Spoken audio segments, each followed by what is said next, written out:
Hey, thanks for coming back to HFI Covenant. My name is Jennifer, and I'll be narrating today's story. This is an original human-written work of science fiction, so grab a seat, relax, and let's dive right in. The landing thrusters kicked up dust that hadn't moved in decades. Ronald watched through the viewport as rust-colored particles swirled across the facility's cracked landing pad, catching the amber light of Keyless Prime's dying sun. He'd paid less than he should have for this place. A research compound on a remote moon, abandoned long enough that the previous owner's heirs wanted it liquidated. No questions asked. The property description had been vague. Functional systems, structural integrity maintained, suitable for private residence or light commercial use. Ronald didn't care about the details.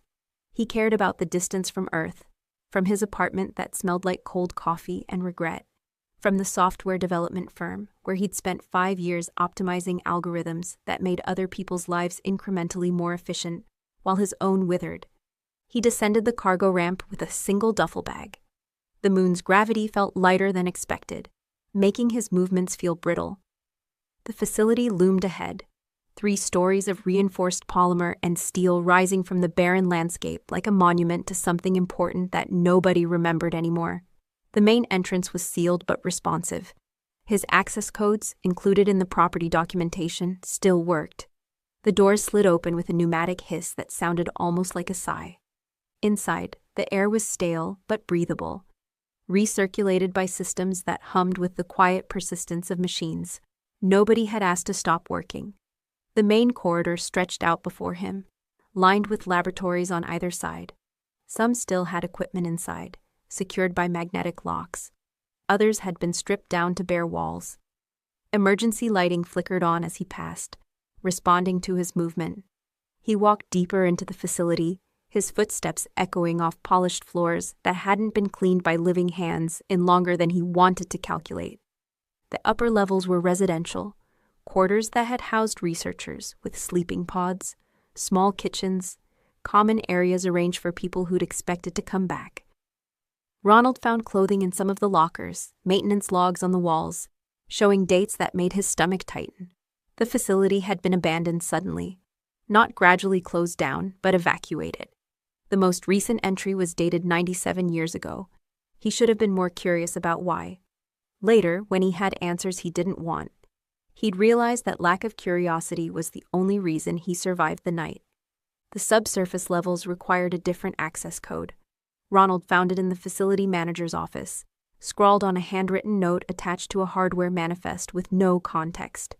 He'd stumbled into the office while exploring, looking for a schematic of the facility's layout. The note sat on a desk as if the manager had stepped out 5 minutes ago and would be back to explain everything. It said only, "Emergency Override 7749-Theta. Do not activate without authorization." Ronald descended the stairs with growing unease. The temperature dropped as he went deeper, and the quality of the air changed, cleaner, more carefully controlled. The subsurface section was newer than the levels above, the equipment more sophisticated. He passed sealed observation rooms with thick, reinforced windows. Inside one, he found restraint systems. Inside another, medical equipment arranged around an examination table. The next room made him stop walking. The chamber was enormous, extending 20 meters back into the mountain. The walls were reinforced composite, at least a meter thick. In the center of the room stood a vertical cryopod, dark now, its surface covered in a fine layer of dust that suggested undisturbed rest. Through the frosted polymer window, he could see a shape. He could see hair, pale and luminous even in the dim emergency lighting. He could see the curve of a face, the profile of someone who wasn't human. Ronald moved closer without deciding to. The pod's control interface was dark, powered down but not disconnected. Beneath the frost, he made out features, sharp edges, the suggestion of ears that pointed at angles that no human ear would. The face was feminine, angular in a way that seemed intentional, as if each feature had been designed by something that understood beauty as a weapon. He should have left. He should have sealed the subsurface, contacted the property's previous owner, gotten legal advice before touching anything. But Ronald had spent 5 years in a job that didn't make him happy. 5 years of leaving decisions to other people. 5 years of being careful. He was tired of careful. The access pad read his biometrics without complaint. The emergency override code worked. The pod systems came to life with a sound like a held breath being released, lights cascading across the control panel in patterns that Ronald didn't understand. The fluorescent tubes overhead brightened, revealing the chamber in full detail. The cryopod's window began to clear, frost sublimating from the polymer surface. Inside the pod, the figure moved, slowly at first, then with increasing urgency. Fingers flexed against the pod's interior, the face shifted. Eyes opened, eyes that glowed with a luminescence that didn't come from any power source. Purple light, vivid and alive and impossible, filled the chamber. The pod's seals hissed. The front panel unsealed with a hiss of pressurized air. The figure fell forward, catching the edge of the pod's frame, her legs unable to support weight after a century of stillness. Her breathing was harsh, ragged, pulling air into lungs that had been still for too long. She gripped the frame with hands that looked delicate, but moved with the precision of weapons. Then she lifted her head. She looked at Ronald directly, the glow in her eyes intensified, purple light washing across the chamber's white walls. "Are you my new owner?" The question was in standard, accented with harmonic undertones that made Ronald's teeth vibrate. She pulled herself fully out of the pod, her body revealing itself to the light. She was dressed in a bodysuit that had been form-fitting a century ago, now straining against muscle that had somehow maintained itself through cryosuspension. Her skin was pale, almost luminescent in its own right, marked with what might have been scars, or might have been deliberate patterns. Her hair fell past her shoulders in waves that caught the light like silver, threaded through with that same purple glow that burned behind her eyes. Ronald's mouth opened, but no sound came out. She watched him with the intensity of something that had been waiting a very long time to find an answer to her question. When he still didn't speak, her posture shifted. Her hands moved from the pod's frame to her sides, and Ronald recognized the movement. It was the tension of someone preparing for combat. Her eyes became wider, more predatory. In the perfect clarity of shock, he understood that he was looking at something that had been shaped by violence and had spent a century dreaming of violence. And her first assumption about waking up was that the person in front of her wanted to own her. No, Ronald managed, backing up a step. Nobody owns you. I didn't even know you were here. The warrior in front of him didn't relax. Her eyes scanned him, processing every detail. You have the access codes. You activated my pod. The logical conclusion is ownership or custodianship. I bought the property, Ronald said, his voice sounding strange in his own ears. The whole facility. I didn't know anything was down here. I didn't know you were down here. She stepped forward, and Ronald saw how her legs were shaking with the effort of supporting her weight. Despite that, despite the obvious weakness in her body, she moved like someone who had killed people and been prepared to do it again. Her eyes adjusted as they studied him, and something in her expression shifted. Recognition of his genuine confusion, perhaps, or recognition of something else, something in his face that told her this human truly had no context for her imprisonment. "What's your name?" she asked, the question sharp and clinical, as if she were taking inventory of him. "Ronald," he said. "Ronald Kavanaugh. How long was I suspended?" Ronald swallowed hard. The facility was evacuated 97 years ago. Based on the logs I've seen, you've been here since then. Maybe longer. Something flickered across her face. Not surprise. She seemed to process surprise as irrelevant. But something else. Something that might have been the recognition of an injustice so vast that it required a moment to accommodate. 103 years, she said. Not to him, but to something beyond him. Beyond the chamber. I remember now. I was activated once, at 60 years, for psychological evaluation. I remember that they said I would be executed if I didn't accept their terms. I refused again. They returned me to hibernation. Her eyes focused back on Ronald. You truly didn't know I was here? No, Ronald said. I came here to be alone. I didn't expect to find anyone. She nodded slowly, as if filing that information into some larger understanding. I am Virella Kethmaral, warrior of the Keltheran Ascendant, imprisoned for refusing to accept imperial authority. I have been held in this facility as a prisoner of psychological warfare for 103 years, placed in suspension to preserve my life while breaking my will. She paused, and her eyes softened slightly. I believe you, Ronald Kavanaugh, which makes this situation considerably more complicated than I anticipated. She swayed then, and Ronald moved forward without thinking. He caught her arm, and the muscle beneath her skin was rigid, tense with distrust. But she didn't strike him. She let him support her weight, and he guided her toward the pod's secondary station, where there was a chair designed for medical observation. She sat with the careful precision of someone relearning how her body worked. Water, she said. My systems are extremely dehydrated. Ronald ran. He found the facility's emergency supplies still stored in a sealed locker, pulled out emergency rations and a water bottle, and returned to find her sitting exactly as he'd left her, watching the empty doorway with eyes that still glowed purple in the white light. He handed her the water, and she drank the entire bottle in one long pull, her throat working, her eyes closing for just a moment. When she opened them again, she looked at him differently. Not with less danger. The danger was still present, coiled beneath her skin like something waiting to be released, but with something else, curiosity perhaps, or the beginning of trust. Tell me everything, she said. About the century I've lost, about the galaxy, about who you are and why you're really here. And Ronald, sitting in that subsurface chamber with a legendary warrior who had been imprisoned for longer than most human civilizations lasted, began to tell her the truth. The facility's residential quarters became their temporary border.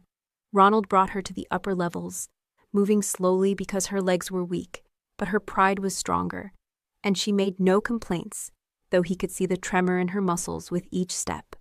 The cryopod had preserved her physically, but not her ability to move in standard gravity without recalibration. She showered while Ronald gathered supplies from the facility's salvageable stores. He found clean clothing in the residential quarters. Most of it fitted for average human physiology, but some older research materials included garments designed for various species. He laid out several options on one of the facility's residential beds, unsure what would actually fit her frame. When she emerged from the shower, wrapped in a standard-issue robe, her hair had darkened to a deeper silver, almost gray, and the water hadn't diminished the luminescence of her eyes. If anything, it had clarified them, the purple now a vivid and unsettling beacon. She examined the clothing options with the same critical assessment she'd applied to Ronald, rejecting most of them with a shake of her head before selecting a fitted bodysuit that had been designed for combat operations. It hugged her frame exactly as Ronald suspected it was designed to, form-fitting enough to allow complete freedom of movement. This will suffice, she said, turning back to face him. Now explain to me the arrangement. You purchased this facility with no knowledge of my presence. That is established. What is your intention? Are you holding me as a prisoner, as property, or as something else? Ronald had spent the hours while she was bathing trying to figure out how to answer exactly this question. I don't intend to hold you as anything, he said carefully. I bought this place to be left alone. You're clearly important, clearly powerful, clearly trained. I assume you'd want to leave, to find your people, to understand what's happened in a century. I'm not going to stop you. If you want to go, you can go right now. Varela studied him with those unreal eyes, and Ronald felt himself being taken apart and reassembled by her gaze, evaluated on some scale he didn't have context for. That is either a profound bluff or profound stupidity, she said finally. A warrior of my training, barely recovered from suspension, and you're claiming you wouldn't attempt to control me. Most operators would have had me sedated, restrained, and heavily researched by now. I'm not most operators, Ronald said. I'm a software engineer who wanted a quiet place. You waking up was an accident. Me letting you go would be the simplest possible outcome. And yet you're still here, Varela observed. Providing clothing, offering explanations, not calling authorities. Why? Ronald realized he didn't have a good answer to that.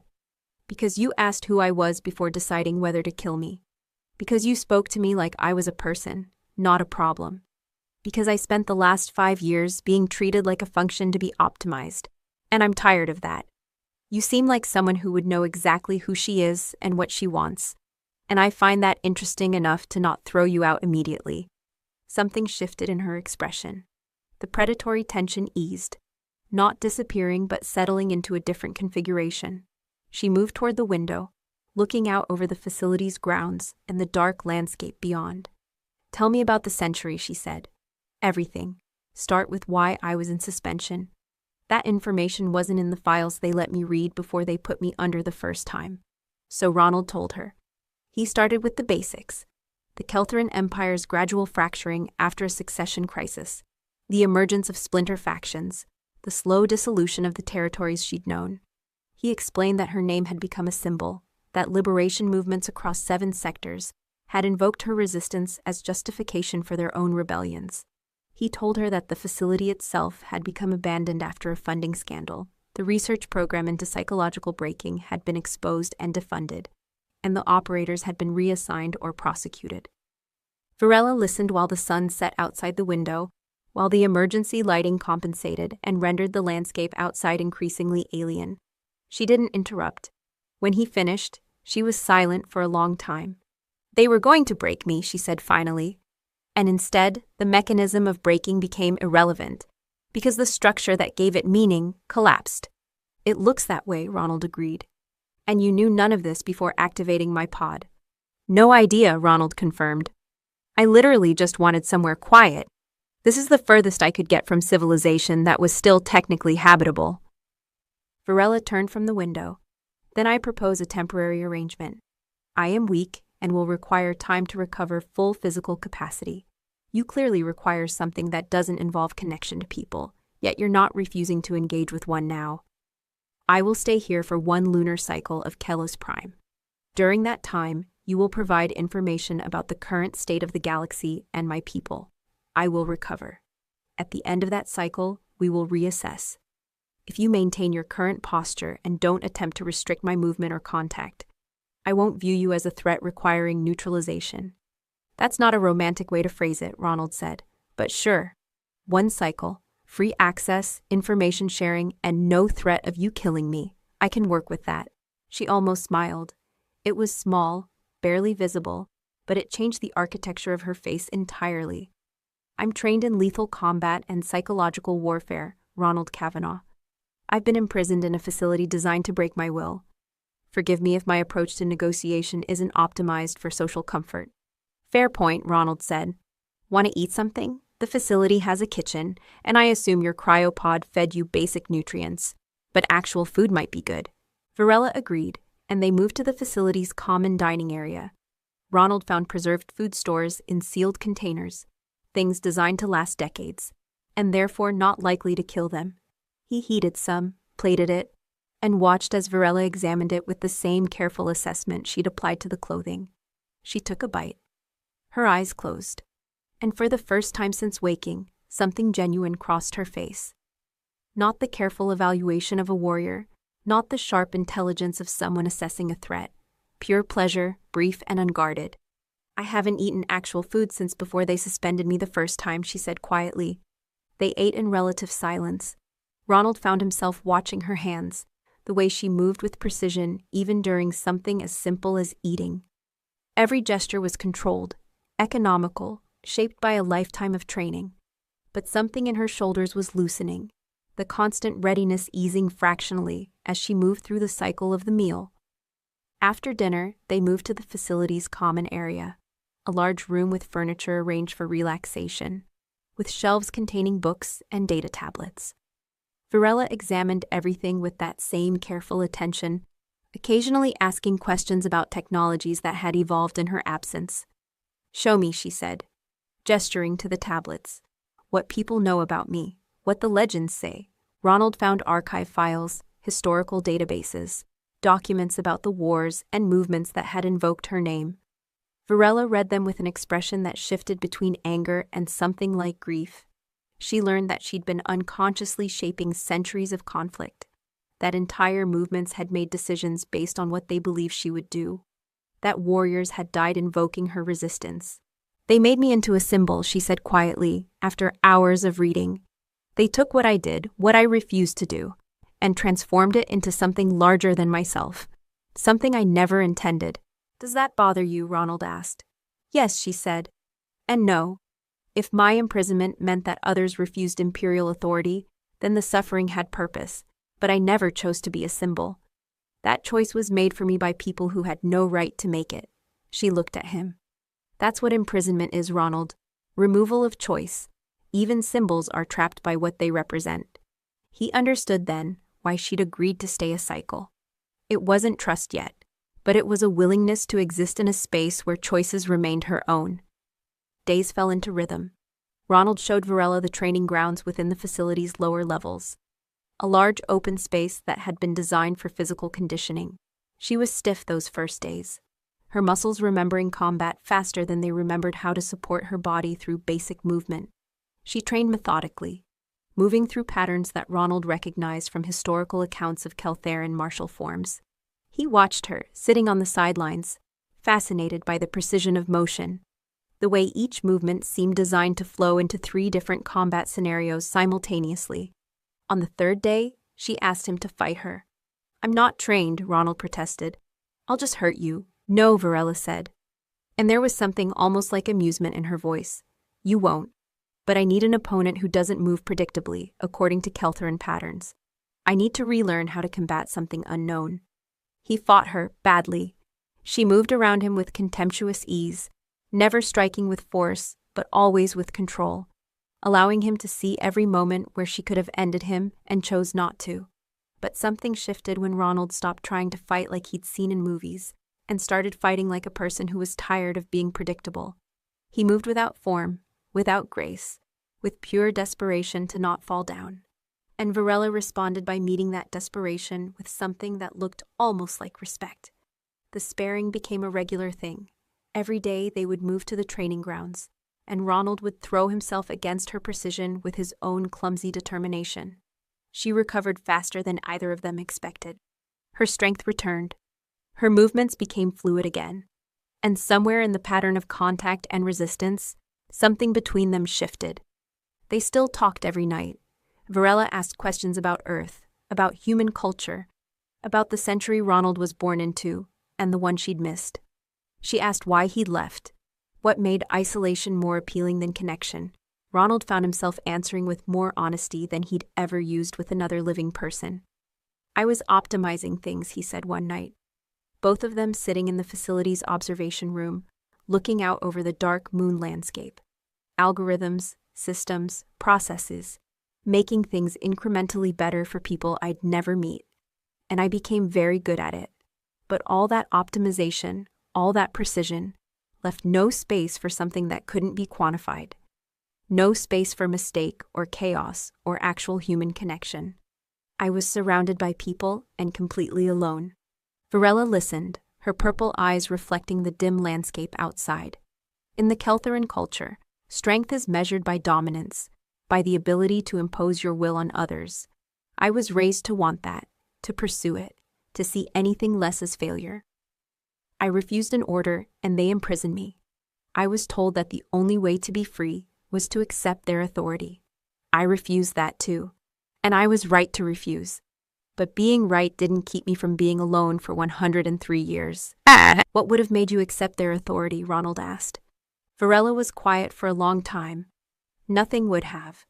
But there were moments in the suspension between the 2 consciousness checks, when I wondered if I was being noble or simply stubborn, if refusing suffering for pride's sake was actually strength, or just another form of imprisonment.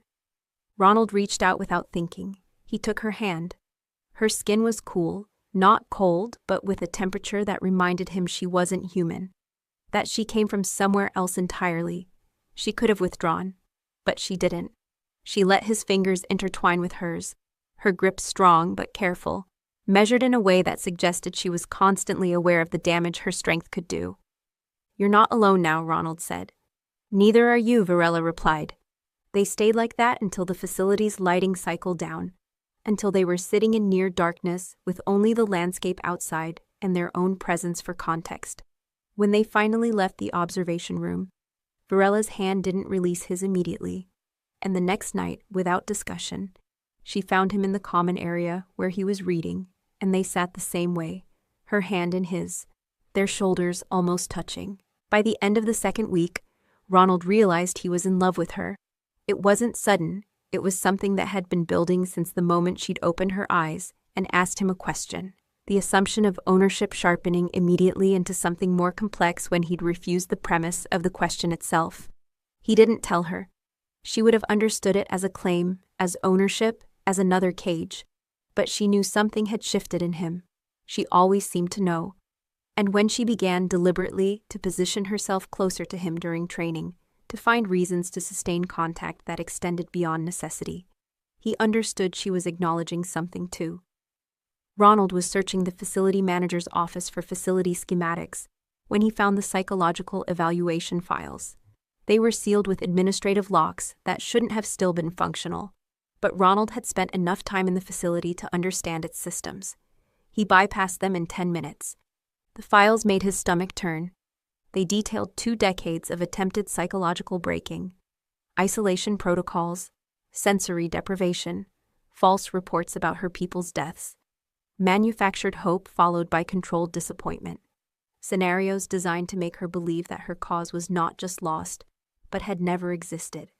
There were notes from the primary operator, a Keltheran psychologist named Velkesh, describing the process with detached clinical precision. Subject remains resilient after 47 months. Recommend escalation to physical conditioning through restraint manipulation. The later notes documented a session at year 58, where Varela had been awakened, confronted with data suggesting that everyone she'd known was dead, told that the Keltheran Empire had evolved beyond the problems she'd rebelled against, and offered a choice: accept imperial authority and live in relative comfort, or be returned to suspension indefinitely. She'd refused. Velkesh had written in clinical language that made Ronald's skin crawl. Subject appears to equate refusal with nobility. Suggested implementing long-term suspension cycles to break this association. Ronald read through night hours, assembling the full picture of the architecture of torture that had been built specifically for Varela. It wasn't brutal in the way conventional violence was brutal. It was worse. It was systematic, patient, designed to destroy the thing she most valued: her sense of purpose and righteousness. The last entry was dated 97 years ago, a memo. Facility operations suspended pending investigation into unauthorized consciousness interruption protocols. Subject remains in hibernation. Recommend future operator review psychological profile before resuming operations. No future operator ever came. The facility had been abandoned before anyone could continue what had been started. Ronald found Varela in the training grounds, moving through her patterns with the fluid precision she'd regained over the past weeks. He waited for her to finish, then told her everything. He brought the data tablet and showed her Velkesh's notes, her own past rendered in clinical language designed to distance the operator from the humanity of the person being destroyed. Varela read in silence. Her eyes didn't glow brighter. If anything, the purple light seemed to dim as she processed each note. When she finished, she set the tablet aside carefully, precisely, with none of the violence Ronald expected. I remember the consciousness check at 58 years, she said. I remember him telling me that everyone I had fought for was dead. I remember the moment when I realized that they'd had decades to break my mind, and they'd chosen instead to do it methodically, to preserve me as a person while destroying everything that person valued. She paused. And I remember choosing to not be broken, not because I believed in nobility, but because I refused to give them the satisfaction. They spent 20 years trying to make you surrender, Ronald said. Yes, Varela agreed. And every day they failed was a victory I didn't even know was happening, because I was unconscious for most of it.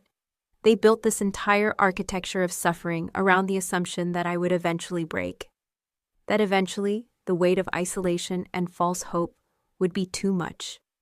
She looked at Ronald, but I didn't break, which means that either I was stronger than they believed, or the thing they were trying to break was more resilient than they understood. Ronald sat beside her on the training grounds floor. Does knowing how deliberate it was change anything? Yes, Varela said. It confirms what I suspected. I was right to refuse. Not for pride, but because the authority they were asking me to accept was fundamentally cruel. Velkesh's notes prove that. The care he took to be precise, clinical, to never allow himself to actually confront the humanity of what he was doing. That is the face of institutional cruelty. and I refused to accept a system that required that kind of carefully maintained distance from its own victim. She looked at Ronald. Thank you for showing me this. I needed to know that my resistance wasn't stubbornness. It was moral clarity that I'd been trained to doubt. She took his hand then, the same way she had in the observation room, but with something different in the contact. Not hesitation. Gratitude. Trust that had moved past the phase of negotiation into something more foundational. You could use this information, Varela said. You could contact the Keltheran authorities, explain your discovery, present yourself as a researcher. This data is valuable. It could make you wealth beyond what this property represents. I'm not going to do that, Ronald said. Why not? Because it's your story, your suffering, your right to decide what happens to it. Ronald squeezed her hand gently. And because I didn't wait for a century to meet you, just to immediately commodify you. The communication system that Ronald had been ignoring for weeks suddenly became relevant. The facility had a long-range transmission receiver built into its subsurface array, designed for automated data collection. It had been inactive when Ronald arrived, its antenna corroded and its power source minimal. But he'd repaired it during the third week, out of general curiosity about what the facility had originally been monitoring. Now, 8 weeks into Varela's recovery, the receiver came alive. The transmissions were encrypted, but Ronald had become familiar enough with the facility's legacy systems to recognize the protocol. Keltheran Empire military encryption, updated for current standards, but built on the same foundational architecture. The transmissions were growing more frequent, more urgent, and the location vectors were growing closer. He brought the information to Varela in the observation room where they'd spent countless nights since that first hand-holding moment. The Empire knows something has changed in this region, Ronald said, pulling up the transmission logs and vector analysis. These are systematic sweeps, getting progressively more targeted. I think they're searching for something, and based on the trajectory, they're narrowing down the search parameters. Varela studied the data with the focus of someone who'd been trained to read military movements. They're searching for me, she said. The facility was supposed to be sealed and forgotten. My suspension wasn't recorded in any official archive. Velkesh buried it deep, kept it compartmentalized. But they would have monitoring protocols for this region. Checkpoints for any power signature surge that didn't match expected activity. When you activated my pod, the facility's power consumption increased dramatically. How long? Ronald asked. Based on these vectors, assuming they're proceeding methodically and not in crisis mode, Varela calculated, her eyes moving across the data with trained precision. 7 to 10 days before they have enough data to send a physical reconnaissance team.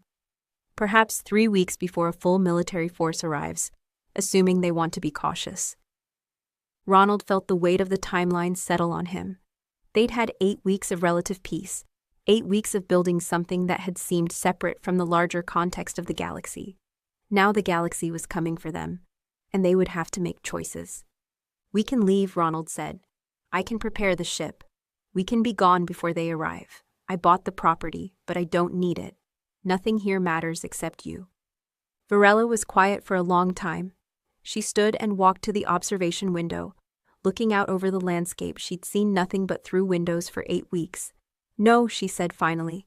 I'm not running. I've been running, or hiding, since I first refused the Empire's authority.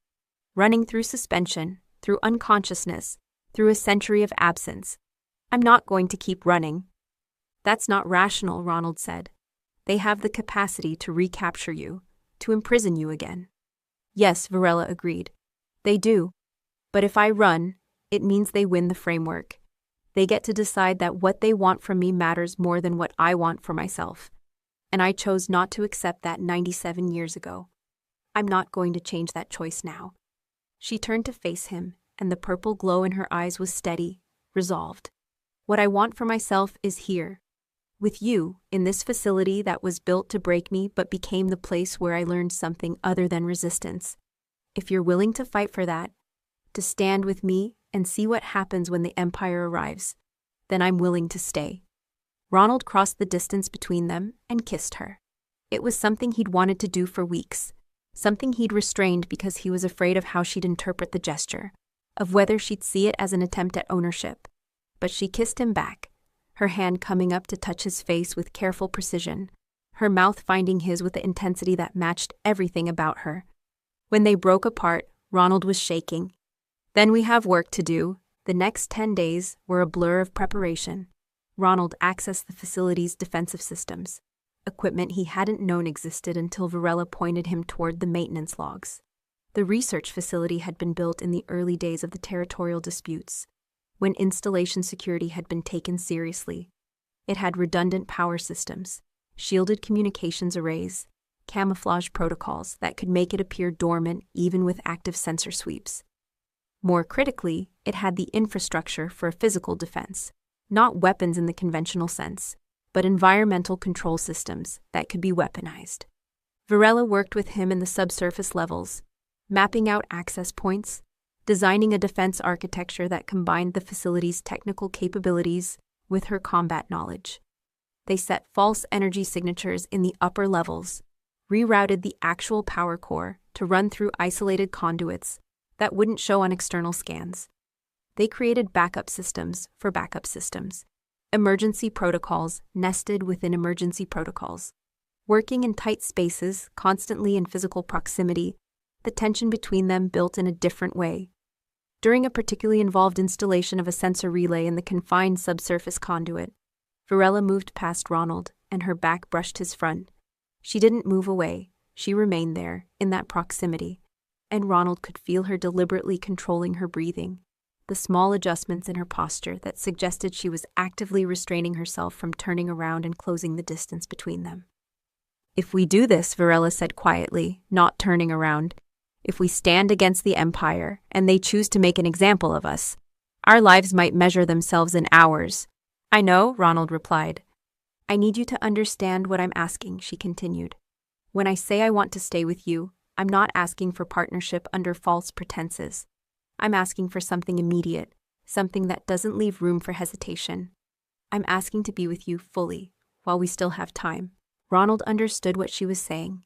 He understood the request beneath the request.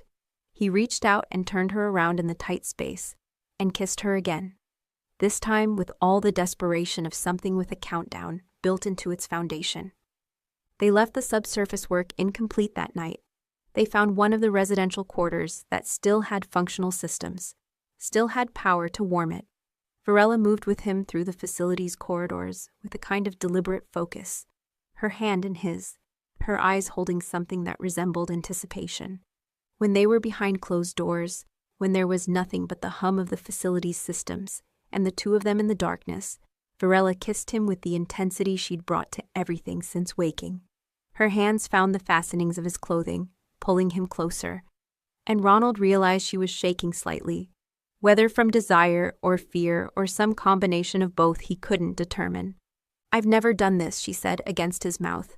In Keltheran culture, physical intimacy is tied to power dynamics, dominance, and submission. I never had time for it because I was always fighting, always resistant.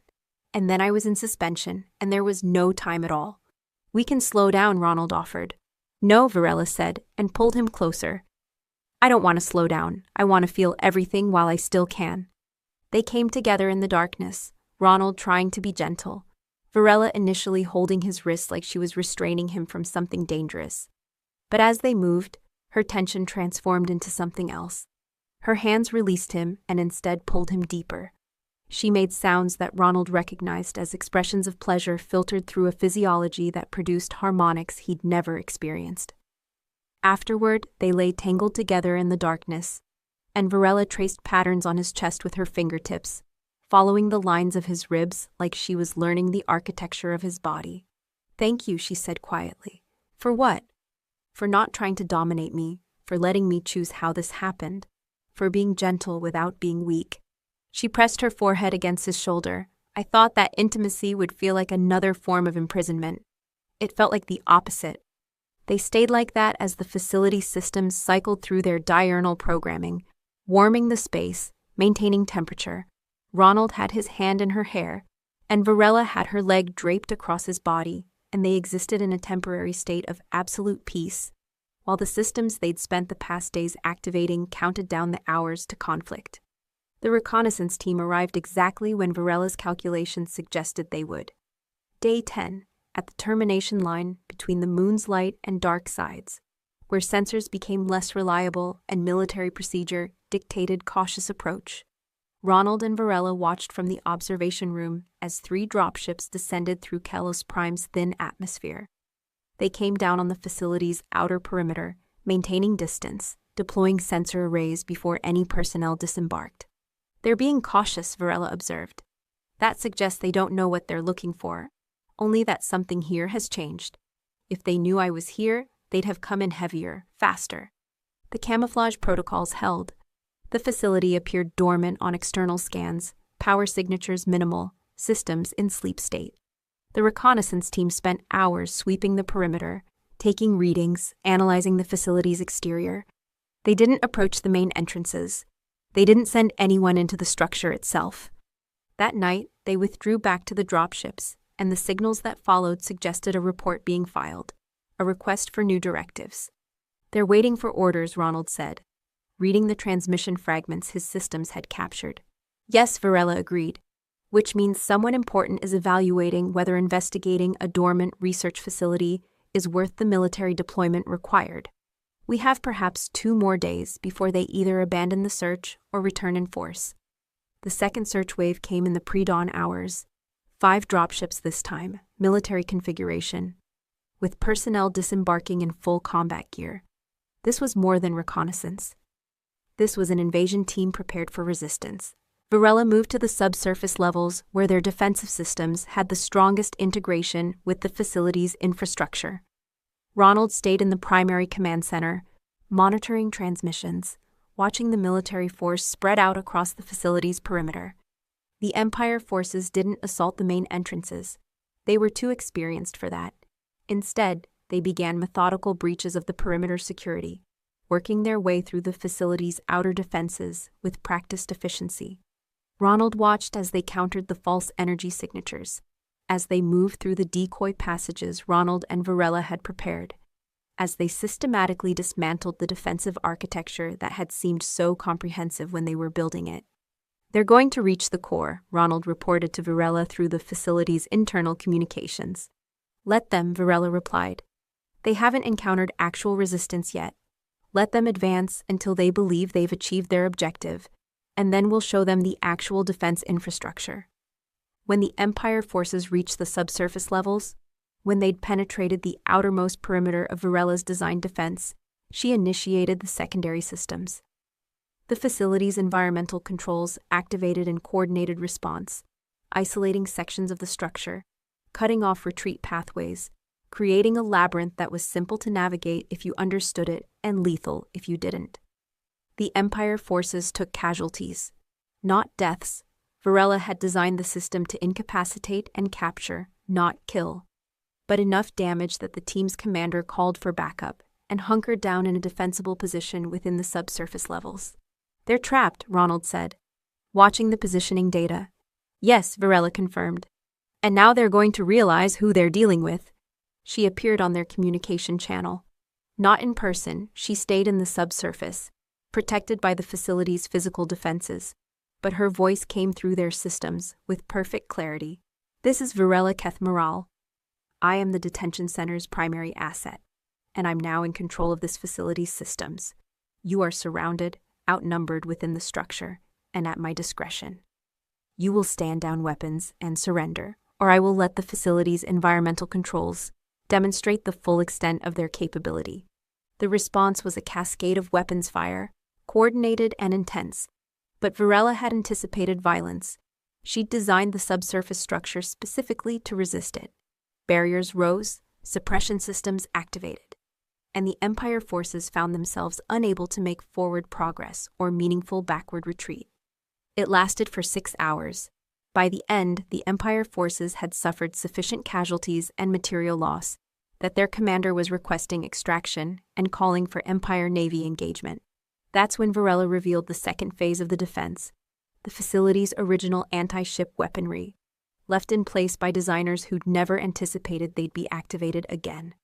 A single shot, carefully aimed, disabled the primary dropship without destroying it. The message was unmistakable. This facility had offensive capability, and Varela was demonstrating proportional restraint. The Empire commander finally agreed to negotiate. Varela left Ronald in the command center and moved to the subsurface meeting point, where the commander had established a defensive position. Ronald watched through the facility's camera systems as Varela, still moving with the slight weakness of recent suspension, but with absolute confidence in her martial capability, walked into the chamber where the Empire commander was waiting with a dozen armed soldiers. "Stand down," she said, her voice containing harmonics that Ronald didn't understand but that clearly meant something to the Empire soldiers. Several of them lowered their weapons immediately. "I am Varela Kethmaral. You came here to recapture me as property of the Keltheran Empire. That relationship ended 97 years ago.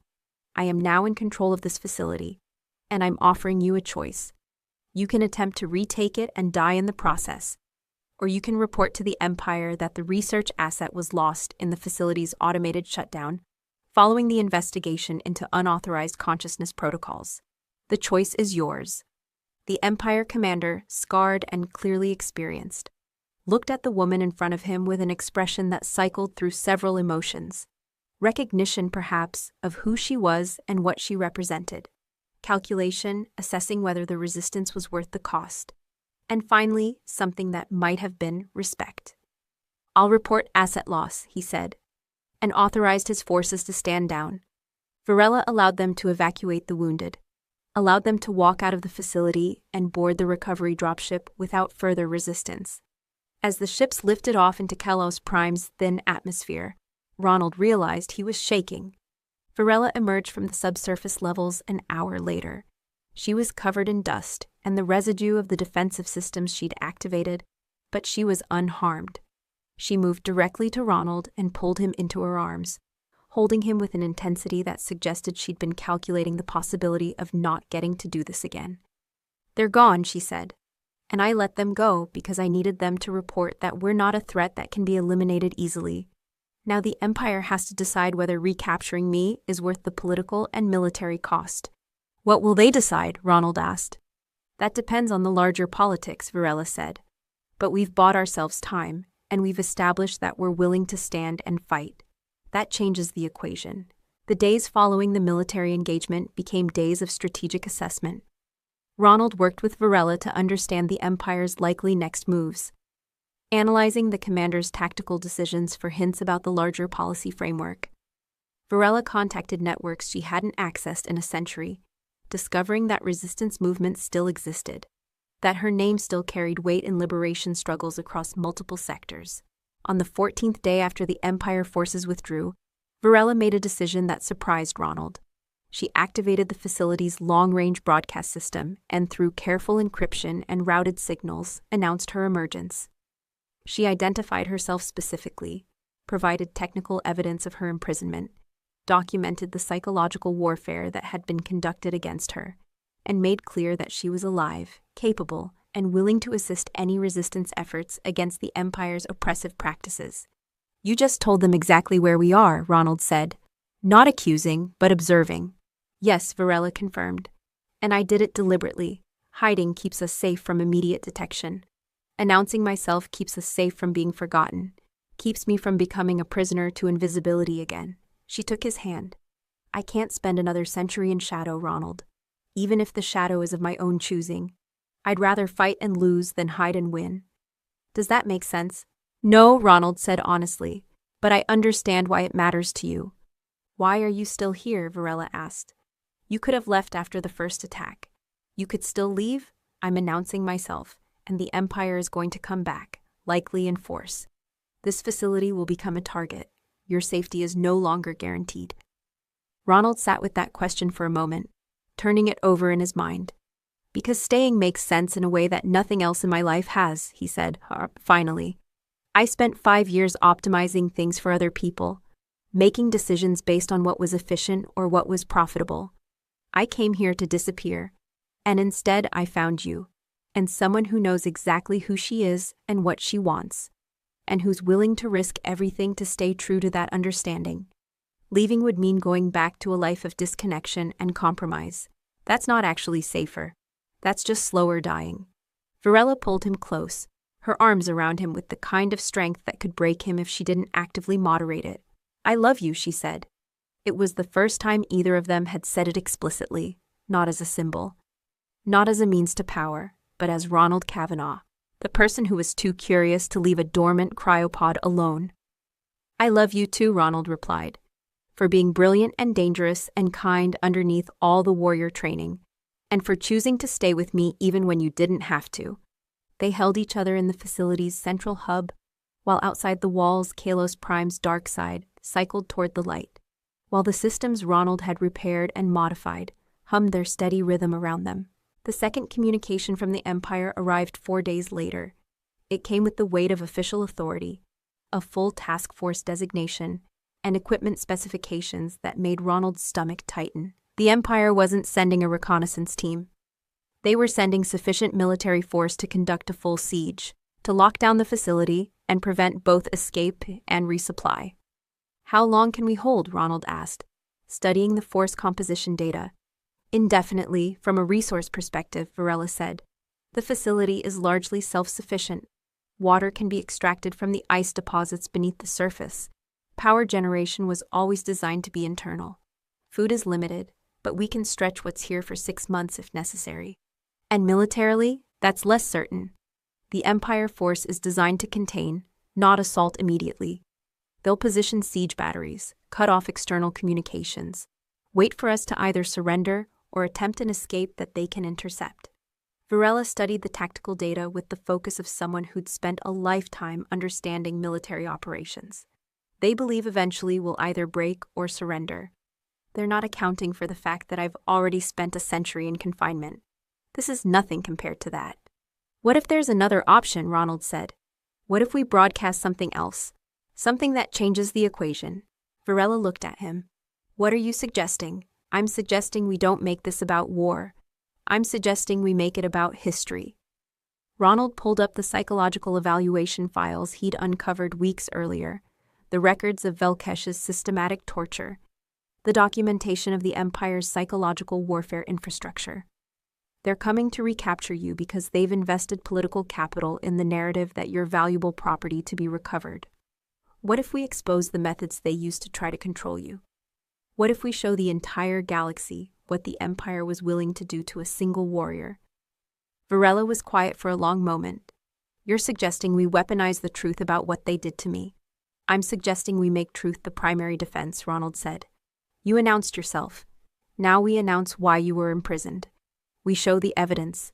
We let the resistance movements you've inspired see what they've been resisting against. And we make it politically impossible for the Empire to quietly recapture you without confronting the ethical disaster they created." Understanding bloomed across Varela's face. The liberation factions. If they have evidence of the psychological warfare, if they understand the scale of the cruelty the Empire invested in breaking a single person, it becomes a symbol of everything they're fighting against. "Exactly," Ronald confirmed. "It's a desperate play," Varela said. "It relies on the assumption that the liberation movements care more about truth than direct military advantage." "Yes," Ronald agreed. "But you announced yourself already. You've accepted that this is going to be political. Let's make sure we control the narrative, at least partially." Varela stood, and for a moment she was absolutely still. Then she nodded. "Record the transmission with me. I'll present the evidence. I'll tell the truth about what they did. And I'll ask the galaxy what kind of empire tortures a single warrior for 2 decades to break her will and then abandons her when the political winds shift." They spent the next 18 hours preparing the broadcast. Ronald gathered every piece of documentation from the facility's archives, assembled psychological evaluation data, compiled the notes Velkesh had made with clinical distance about destroying Varela's will. Varela recorded her testimony, speaking with the precise clarity of someone who'd had a century to think about words and their power. The broadcast went out through encrypted channels, routed through networks the Empire had been trying to contain, delivered to liberation movements across 7 sectors. The response was immediate. The liberation factions, who'd invoked Varela's resistance for centuries without knowing her actual fate, learned the truth about the imprisonment that had shaped her into a legend. And they reacted with the unified outrage of movements that had finally found tangible evidence of the cruelty they'd been fighting against. The Empire's task force arrived 2 days later, but they arrived into a different geopolitical landscape. 3 Liberation faction fleets, drawn by Varella's broadcast and positioned strategically across the sector, had made clear that any assault on the facility would trigger unified resistance. The Empire commander faced an impossible choice: recapture Varela and trigger open conflict with Liberation forces, or withdraw and save face through strategic retreat. The negotiations took 2 weeks. They happened through channels that included the Liberation factions as mediators, representatives from neutral territories, and eventually a delegation from a Keltharan faction that had broken with the Empire decades earlier. The facility remained the focal point of the discussion, but it became clear fairly quickly that neither side could claim it as exclusive territory. The Liberation factions didn't want military conflict with the Empire over a single location. The Empire didn't want the political disaster of attempting to recapture Varela, only to be caught actively destroying evidence of their psychological warfare. And Varela made clear through every communication that she had no intention of leaving the facility voluntarily, that she would fight to the last to defend it. The compromise emerged gradually. The facility would become a neutral research center, established through agreement between the Empire, the Liberation factions, and the independent Keltharan government that had survived the Empire's fracturing. Its primary research would focus on documenting the psychological warfare techniques that had been developed there, ensuring that the methods became widely known and therefore more difficult to employ in secret again. Varela was offered a position overseeing the center's ethical operations. The Empire offered her a formal pardon for her original resistance. The Liberation factions offered her position as a historical symbol and tactical advisor. Ronald was offered a technical directorship, a chance to legitimize the modifications he'd made to the facility's systems and design the security infrastructure for the new research center. When the first phase of negotiations concluded, and the siege forces withdrew to hold positions at a diplomatic distance rather than military proximity, Varela and Ronald stood in the observation room where they'd spent so many nights watching the landscape and each other. "The facility isn't just ours anymore," Ronald said. "No," Varela agreed. "It's become something larger, a monument to the things empires do when they believe power justifies cruelty, and a record of the fact that some people refuse to be broken by that cruelty. That's a better purpose than what it was originally designed for." "Are you happy?" Ronald asked. Varela was quiet for a long moment. "I'm not sure happiness is the right word. I'm at peace with who I am, for the first time in my life. I'm free in ways that feel almost strange after spending a century in captivity or isolation. And I'm with someone who sees me as a person, not as a symbol or a prisoner or a warrior to be controlled." She turned to face him. "If that's not happiness, it's close enough that the difference doesn't matter." They kissed as the sun set over the landscape. As the new facility's construction teams began their work on the perimeter, as the evidence of conflict receded and was replaced by the evidence of intentional purpose, Ronald had come to Kelos Prime seeking isolation, seeking an escape from the complexity of human connection. He'd found instead a woman who'd spent a century learning the cost of solitude, who understood more deeply than anyone Ronald had ever known that freedom without connection is just a different kind of prison. The property that had been meant for retreat became instead the foundation for something transformative. The facility that had been designed to break a warrior became instead the place where she learned that strength could include vulnerability, that power could be shared, that refusing to be broken doesn't require refusing to be loved. They owned the facility together now, not in the legal sense, but in the sense that mattered most. They'd built something there that couldn't be taken away, that would outlast both of them, that would serve a purpose neither had anticipated when Ronald first arrived carrying only a duffel bag and the weight of burnout. When Varela first woke from suspension, asking a question that changed everything. In the facility's highest tower, where they'd installed a private observation deck, they stood and looked out over the landscape of Kelos Prime. The dark side of the moon was giving way to the light. Behind them, the facility hummed with the activity of new purpose. Before them, the landscape stretched out toward horizons that suddenly seemed less like boundaries and more like possibilities. "Thank you," Varela said, "for being too curious to leave me asleep." "Thank you," Ronald replied, "for making isolation worth leaving behind." They stayed there as the moon rotated, as the light changed, as the future assembled itself around them, no longer